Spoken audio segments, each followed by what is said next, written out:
Hey guys, I'm going to walk you through the process of importing pictures into Lightroom and then exporting them out as JPEGs. So just how to sort through pictures and a little bit about just my process for that. So I shot a couple of pictures today. I'm going to import those and then we'll see what else we need to do.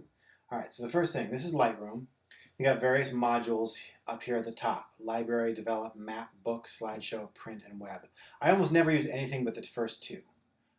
And I doubt you'll use anything other than those as well.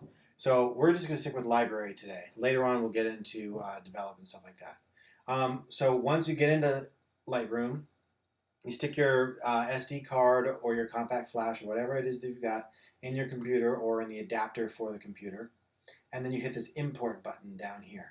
If you don't see an import button, that probably means you're not in the library module. So just make sure you're over here. All the buttons and controls change depending on what module you're in. So let's hit import.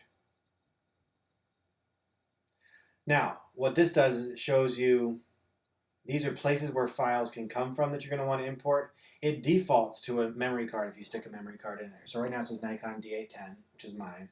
And then it's checking off any pictures that it finds that it doesn't think I already have.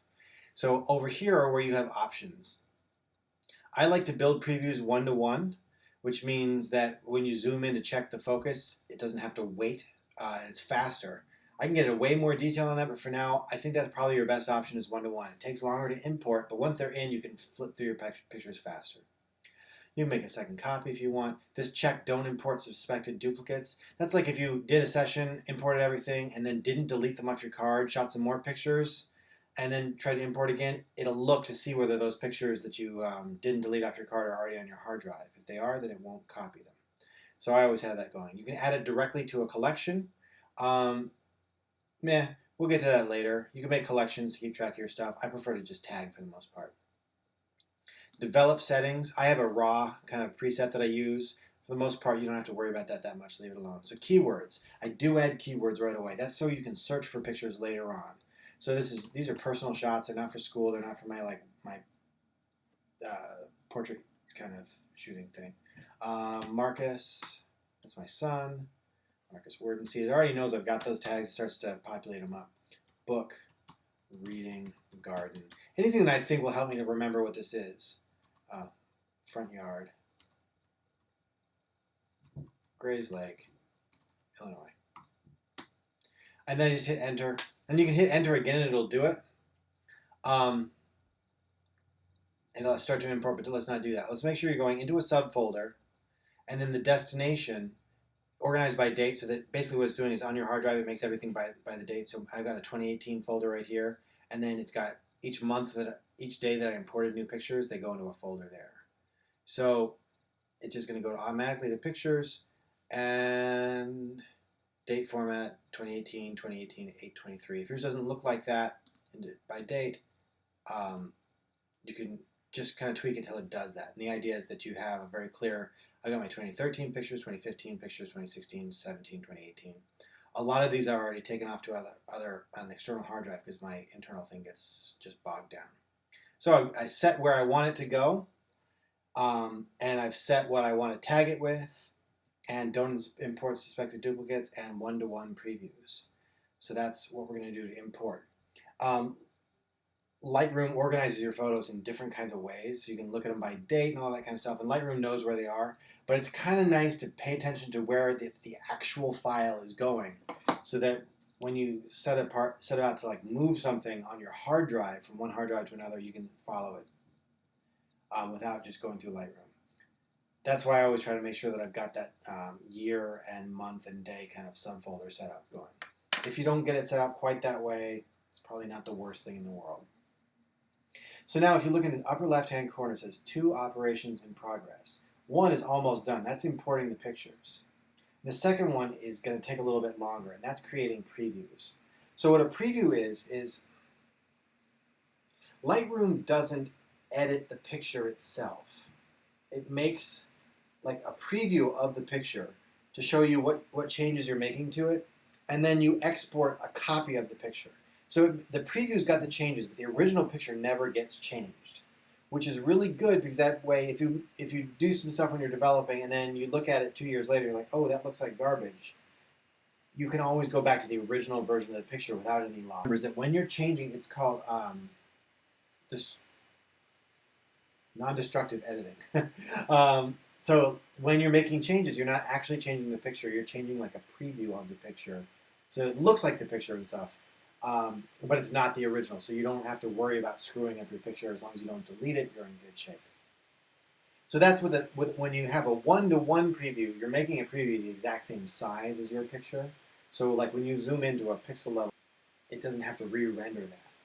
That's why it takes a little bit longer. So it's like it's going through my window on previews there. It's going to take a few minutes. A lot of times what I do when I'm doing an import, particularly if it's like a wedding, where I've got 500-600 shots on one card, I'll start the import process going, and then I'll go and like have a snack or something.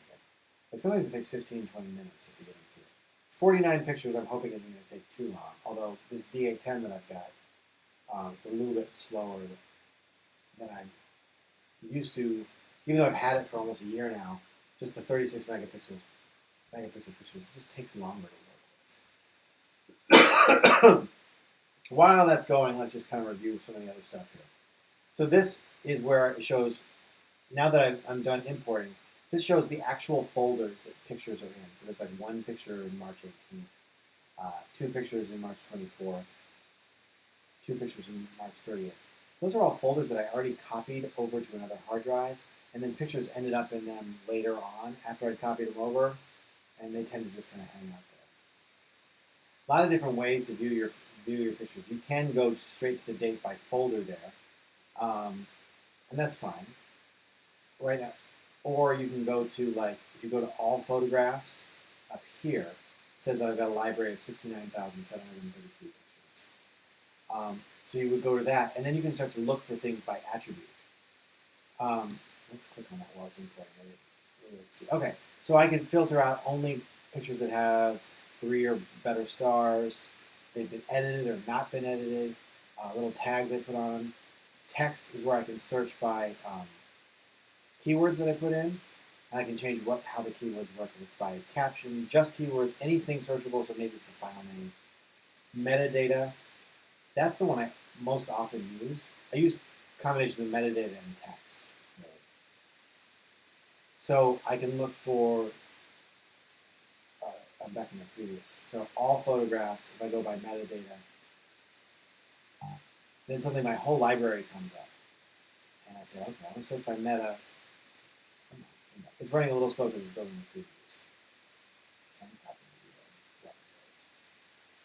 So then, now I can go back as far as 1904.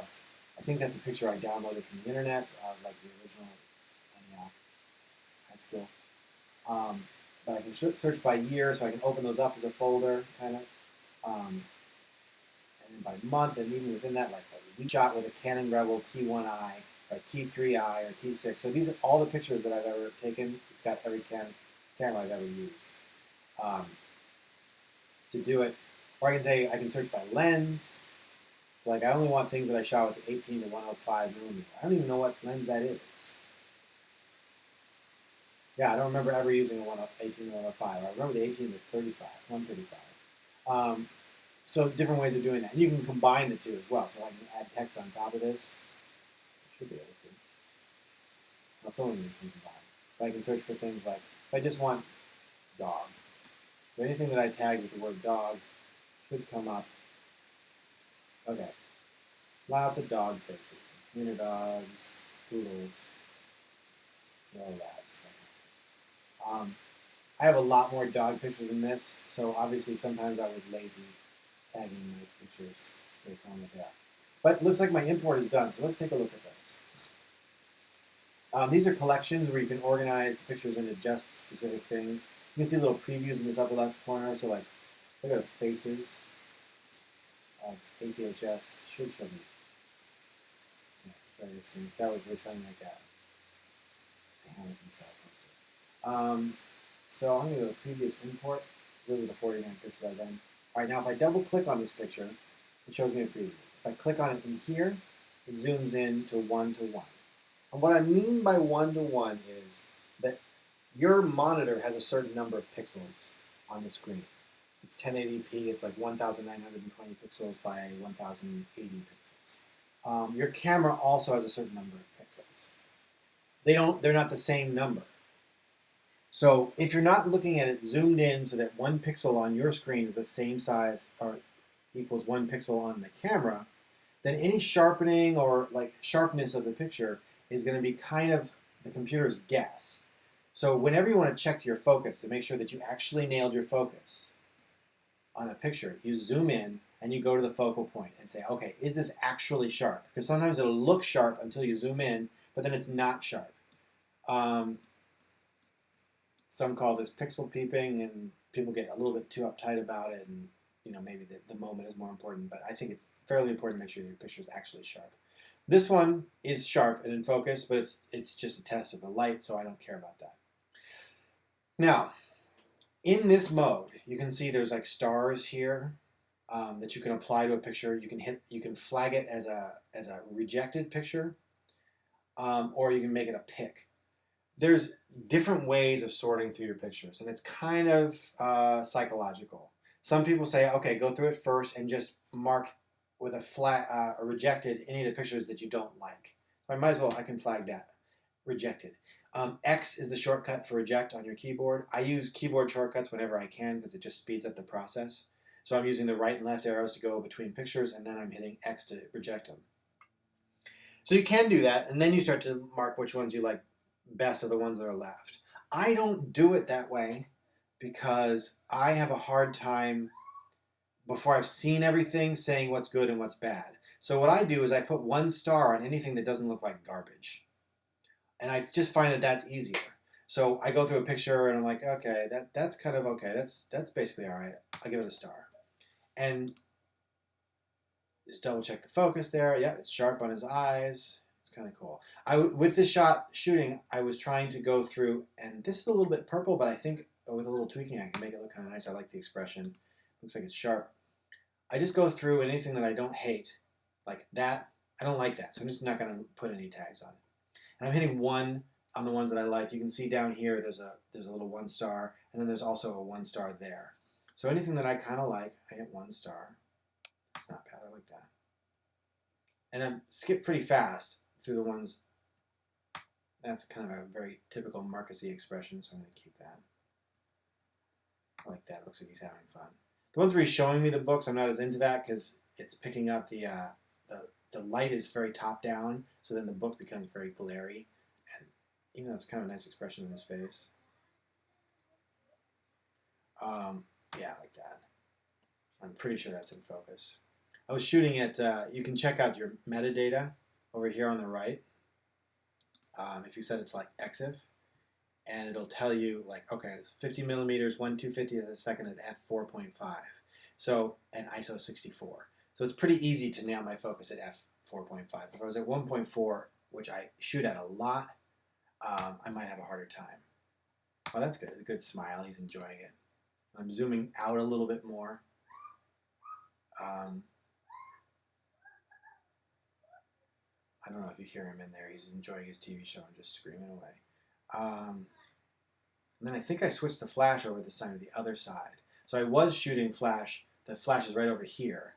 And then I switched it to the other side. Here it's a little bit stronger. That's kind of good. He looks thoughtful. What? Not really the expression I want. That's good. A soft thoughtful is what I want, not the consternation kind of thing. It's kind of fun, although it becomes more about the Lego book. Oh, I like this, the action of turning the page. And I'm trying not to get the power lines up there and then the neighbor's house here. I wanted, like any houses are kind of blurred out. As I went through, I started to reduce the aperture. You can see down here I'm now at f1.8 instead of 5.4. And see the difference? 2.2, 5.0. If you look at the background, the kind of blur, it turns into bigger circles as we go. That's kind of fun. If this is in focus, I like that. If it's not in focus, it's kind of in focus. Let's see. Wow. I think the light was getting brighter. He's starting to squint more. That's kind of nice. F2.0. All right, so now I've picked my 1-stars. So I go back to this little grid view here, which is where you view all the pictures small. By double clicking on one from the grid view, it brings you back, grid view, or you can just click on a picture and then hit this button here, which also brings you in a preview mode. So now what I'm going to do is I'm going to go to these are your basic filters. If you're not going to get fancy with the ones up here, these are the basic ones just for how you start them. So right now it says no filters on. I'm going to filter for only the pictures that I didn't rate. So if you look, it's right here, it says 31 out of 49 pictures are unrated. So now I'm going to select all of those. You can drag, well, you can kind of drag. The way I do it is I hit Command A to select all. And then I hit X to flag all of those as rejected. See, it's a little X flag. So now I've said any of the pictures that I didn't give a star, I'm just going to get rid of those. So I selected them all, I marked them as rejected, and then I hit backspace or delete. And it says, do you want to remove it from Lightroom or delete it altogether? Remove it means that the file's still on your hard drive, it's just not in your Lightroom library anymore. I don't see any need for that. Delete from disk. We're trying to save space. So I'm going to delete them from the disk. Then they go away, and they end up in your trash. Then I go back to my filters and I turn the filters off. And what's left, these are the pics that I thought were at least reasonably decent. I always double check before I completely delete. See, now they're in my trash can. Every once in a while I screw it up and I delete everything because I skip a step or something. So I always check to make sure that some are left over with the 1-stars. And then once I'm sure that they are, I go to the trash, which is over here, and I hit empty the trash to get rid of them completely. You see, right over here it shows my hard drive has 65.4 gigabytes out of 251 free. So now I go back through them and I kind of look. Actually, I like that one. It's a good smile. I look through them and I just get a sense of what I'm looking at. And then I start to mark them with 2-stars. And only the ones that I most like. So that one's kind of cool. That one I kind of like. That one. That's a good smile. Just thinking harder. That's kind of good on that. I like the bokeh on this one with the backdrop. See all the circles and stuff? I think that's kind of neat. Faces maybe. Doing something that's not great. All right, so now I go back to my filters. Now that I've hit a bunch of 2-stars, you can see 2, 1, 1, 1, 2. And I can filter for greater than or equal to 2-stars. And now I've gone to 7 of the 18 photos that are left. I'm a bit of a pack rat, so I never delete my 1-star pictures, even though I never use them either. I just feel like someday I might look back on them like, oh, remember those? And, that kind of thing. So now I'll make another pass. I don't always go to 3. Depends on how many pictures I have and what I'm going to be using it for. If I'm only going to be doing like 1 or 2 pictures, then sometimes I'll be good by just 2. So I like this. I like that little chin pinching thing. Yeah, I like the smile, but I think I like this better. Looks like he's having fun and he's not talking to me. I think those are my 2 favorites. So now I filter for my 3-stars. Once I got 3-stars, then I start to look whether I can make it look the way I want. This one is too purple blue.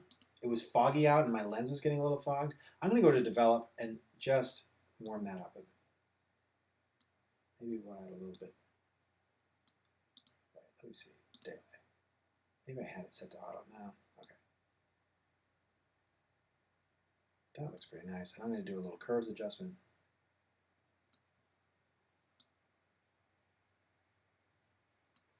And this stuff we'll just tell you about later. All right, so that one's good. I'm going to go back to library.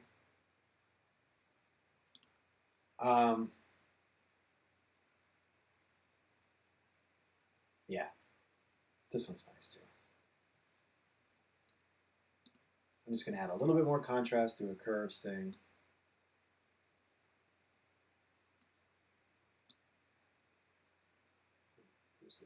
Just a little bit. Okay. So the last thing you got to do is, I don't want you uploading raw files. This raw file is very large. Let's see what it says. Dimensions. Takes a lot of space. So we're gonna say that these are our 2 that we like best. So go back to this mode. I'm gonna select both of them. Now I go to File, Export. And you should have a preset for class export. Just select that. And then your full name. This part, you change it to your name, Sam Worden, whatever your name is. Reading. So I'll give it the full name and then a name for the picture. And then I just hit export, and they should come right out on the desktop. So let's just double check and see if that's the case. Unfortunately, I'm using a computer with 2 screens, so probably these are going to come out on the other screen's desktop. You'll just have to take my word for it, and I'll drag them. So it says export 2 files, and it's done.